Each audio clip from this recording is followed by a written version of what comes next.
Dr. Cutler, so grateful to you for your time. Thank you very much indeed.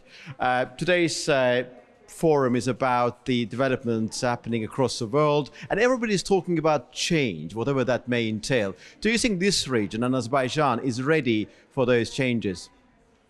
Well, indeed, there's no choice but to be ready for it. As for the region itself, the future of the region is to be governed not by changes in the world at large, but by how the relations among the countries in the South Caucasus itself evolve. And of course there, the question of relations between Azerbaijan and Armenia are really the key fault lines, so to speak. And when it comes to the current stage, we know that Azerbaijan and Armenia reached a qualitatively new level.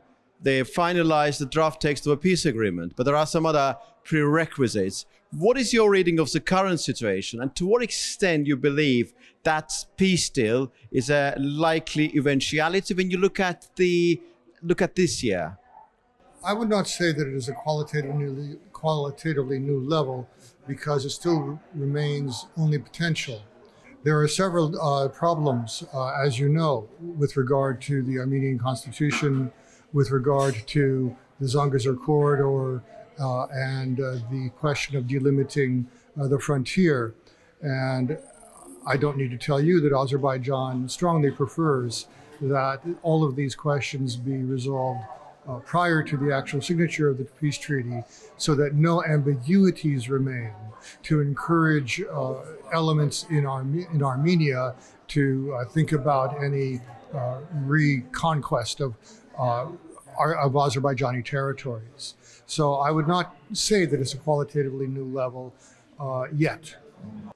When I said qualitatively new level, what I meant is that the text is ready, finalized, but of course conditions for the signing are not yet ready. You mentioned about Zangezur corridor. Of course, we know that there are two prerequisites about OSCE Minsk Group dissolution and the Armenian constitution. There are those, and there are many of those, who would say, in Armenia as well, among those people who are very close to Prime Minister Pashinyan, that not signing deal now would be a crime against humanity. I'm quoting somebody, I can't remember his name.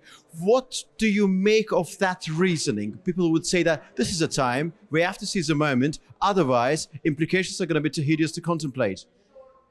Well, what the situation is that the conflict now has reached a temporary equilibrium, but the equilibrium is not stable.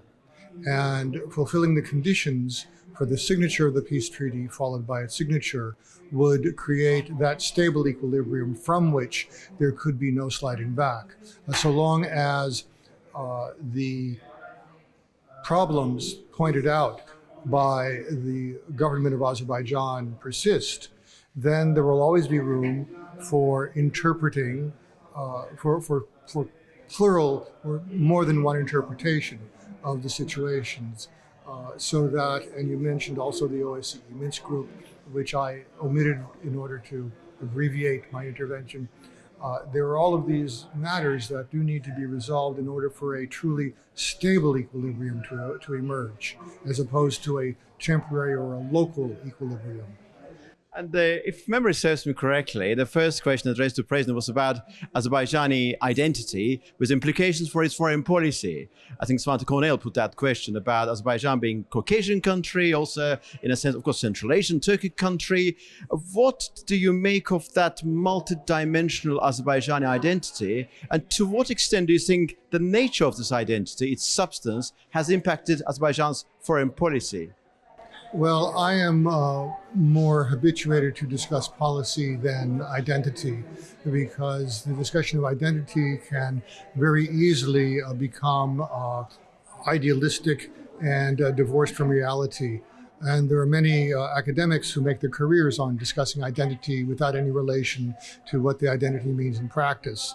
My approach and my duties are to discuss the practice. So I would say that Azerbaijan is characterized by a multi-ethnic people, by its geography, by its demography, by its economy, and so on and so on. And these are the factors that should be considered in practical matters as opposed to an abstract identity, which is not without significance, but only if it is in practice. For example, one can say that Azerbaijan has a Turkic identity.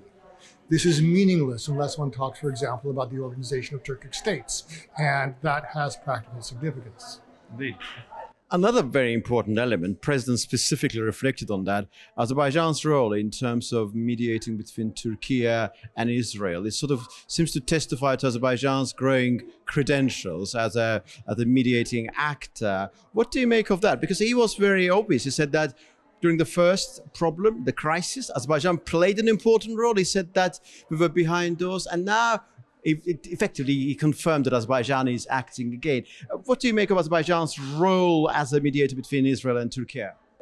Well, I'm confident that it can only be constructive. Naturally, the president is more knowledgeable about particular details than I am, and he quite properly did not discuss any of those details, so I can speak only as a general case. Dr. Cutler, so grateful to you for your time. Thank you very much indeed. Thank you.